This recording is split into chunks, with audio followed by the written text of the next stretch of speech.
Hello and welcome to my Diablo 3 Darkening of Tristram event guide. It's a special anniversary of Diablo 1 where they add the Diablo 1 dungeon into Diablo 3. If you look at my character on the screen right now, these are some of the unlocks that we'll be going through. As you can see, it has the Wart's Leg and the special Cow King or Cow Calf pet and the special Soul Stone in my head. There's a special achievement for starting from scratch, as in making a level 1 character in January and then defeating all of the bosses in the dungeon. There's two ways to do this, and I think the way I did it is the harder way and probably not recommended, is that I created a season character, and because I have not worked on this season before, I had just a level 1 guy with no gold. It's not a huge deal, but there is one of the achievements where you need to have 1,000,000 gold. Take Wart's Leg. And if you don't have a lot of time to grind, that might take a while. The other mistake I made is, as you saw from the little start screen there, I just decided to join into a campaign game, and there's a problem with that. When you finally get to Tristram, the portal won't be there. What you actually want to do is start up one of the bounties and exploration games, and then from there you can find the portal. And the key there, and I'll show up on screen now, is on the map. If you see that little satanic star, a pentagram, then you know you're in the right game.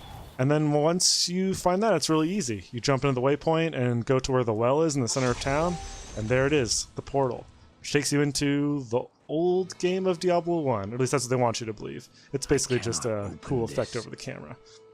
Once you enter the dungeon that has 16 levels, as you progress, I would advise just exploring every level as you go down. The main objective is to kill the 4 main bosses. On level 2, you'll see this entrance here, which is the entrance of the Butcher, like iconic character from Diablo 1. I remember when I first played this, I was terrified of this character because there's so many corpses and blood, but now you can see he's kind of a pushover. Of course, I'm playing the Necromancer class, which makes this a lot easier. I don't have to get my hands dirty. My power has grown. This is also where you pick up the first cosmetic item, the Butcher's Cleaver. It's a blue item, so don't forget to pick it up. And as you do, you'll get the transmog. And see, there it is.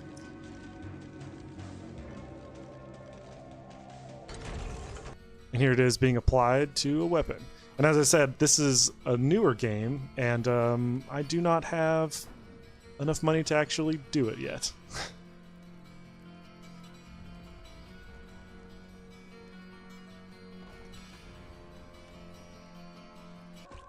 As you can see here on level 3, there'll be 2 ways down, one that goes to level 4 and the other one goes to Leoric's tomb. This is important if you want to do the main achievement to kill all the main villains. So come into this room and make sure to clear it out. That is not possible. The Skeleton King here is not a very hard boss. You kind of play him like as you would in Diablo 3 against King Leoric in the first dungeon. Do not fear the end.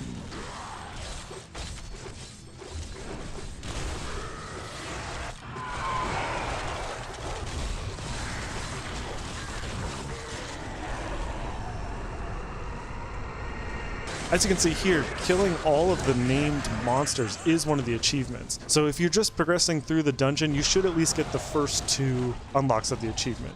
This is definitely the achievement that took me the longest. Killing all 20 unique monsters from the labyrinth took me a better part of, I'm going to say 30 levels before hitting the max at 70.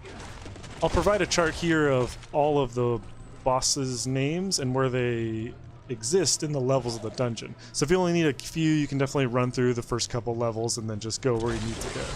I did also notice that maybe they added a mechanic where only the ones you needed would spawn, because on my last run that I needed 3 different named monsters, they all dropped in that instance. So the third boss for the main objective is killing Archbishop Lazarus. You have to kill him to progress to Diablo, but it's a little weird how you get him to spawn. You go up to these little books here on the scribes and you click them, that teleports you to this room.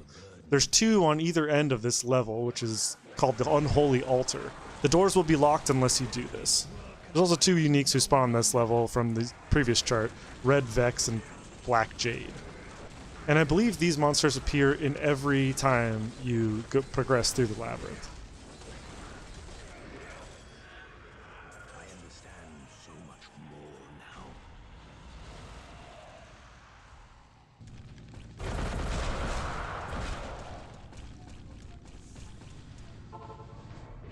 And the last, of course, is Diablo himself. This room also has a kind of a weird mechanic. As you walk through it in a circular fashion, there's little switches, and each one opens the doors to the next room. And then when you get to the third one, it'll open up and Diablo will charge out at you.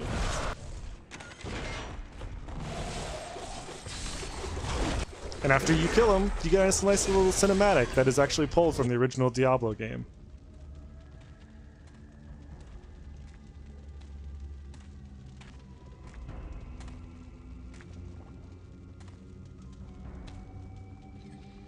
But more importantly, you get the achievement and the special legendary gem. The red soul shard fits into a helmet slot reminiscent of the Diablo's soul stone. As you can see here, it gives you a transmog. I have to be honest, the legendary effects of the gem were not great. Maybe it's because I was a spellcaster and I just wanted to be sitting back casting spells, but it seemed to always kick off at the most inopportune moments. Yes, it deals damage around you, but at 3 or 4 seconds of standing still just isn't worth it. And here at the end, you also get a special butcher pet, as well as the other achievements. And there was also a pre-event where you collect these cultist pages. If you're in bounties and exploration, any waypoint that would have an objective on it, if you go to that zone, these temporal initiates and temporal priests will spawn somewhere in the level. They'll drop one of the 7 pages. Once you collect all of them, you'll complete the achievement. Cultist pages can also be traded, so if you have friends that are also trying to work through these achievements, you can share the pages back and forth by dropping them on the ground. They'll pick them up, and it'll give you the achievement. You don't have to hold on to them. The Rotten Mushroom is a special item that you need to continue through and get Wart's Leg. It drops on Labyrinth level 9 and looks like this. Once you have it, go back to Old Tristram, and from here take it to Adria's hut. Click on the cauldron while you have it in your inventory, and you'll drop the Witch's Brew. Once you have the Witch's Brew, take it down to the southwest of Tristram and take it to Farnham's corpse. He will drop the Drunkard's Debt. Take the Drunkard's Debt over to Ogden's body.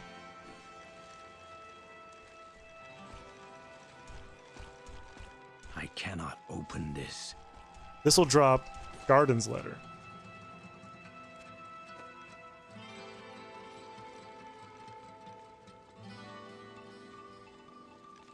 Take Godden's letter over to Pepin's corpse.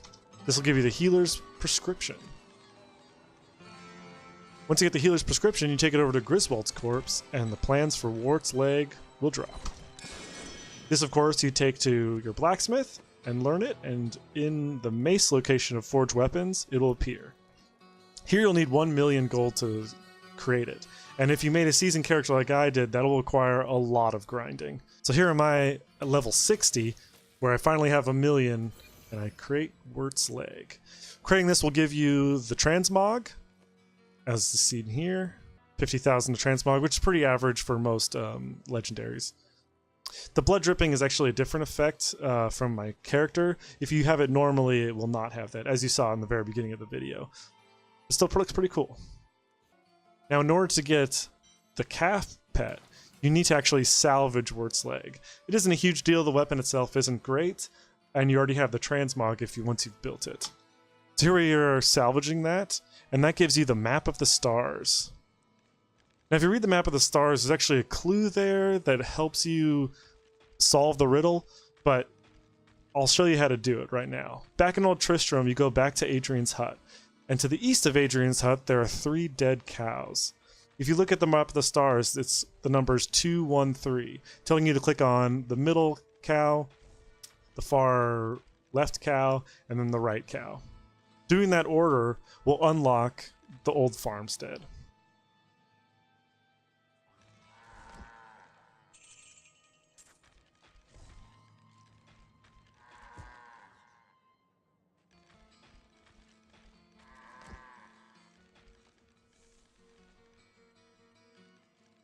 And if you played any Diablo 2 with the secret cow level, this will look very familiar. Of course, it's being redone in Diablo 3, but kind of the layout and the feel of it definitely reminded me of the secret cow level, which I spent many, many hours in leveling up my characters.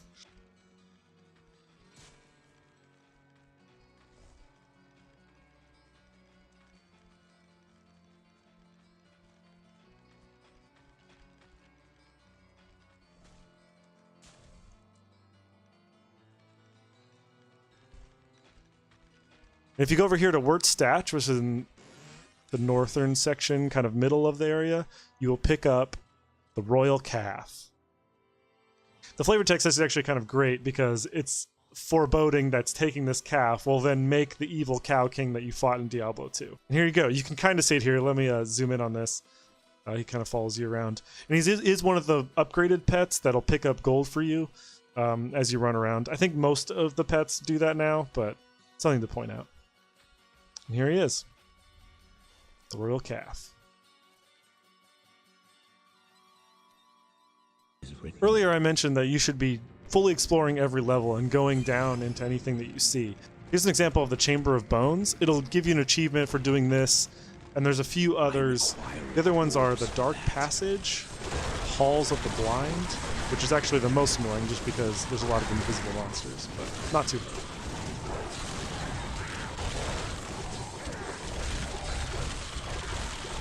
It is important to note that if you want to get an Eerie Glow Blurs Your Vision achievement, you will have to kill a Dark Lord in a solo game. So when I was mentioning being level 1 and leveling all the way through the Tristram event during January, if you want this achievement, don't join in with a friend. You can still use the hirelings, and you can still use any pets you summon, obviously. Well, I say most of the achievements here, it only took me 2 days.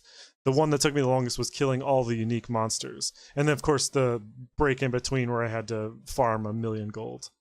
And again, you can get around this if you don't care about the season and just about the fan event, making level 1 in January, but you'll have the shared gold of all of your other characters from Diablo 3, because you won't be locked down just to season or hardcore.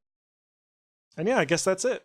Thanks for joining me in my little experiment where I decided to run through the event. Hopefully you have enough time to run through it yourselves. As I said, it only takes a couple days to get all the main items, and if you use your previous experienced characters to help you out with the gold and resources, it should be pretty easy.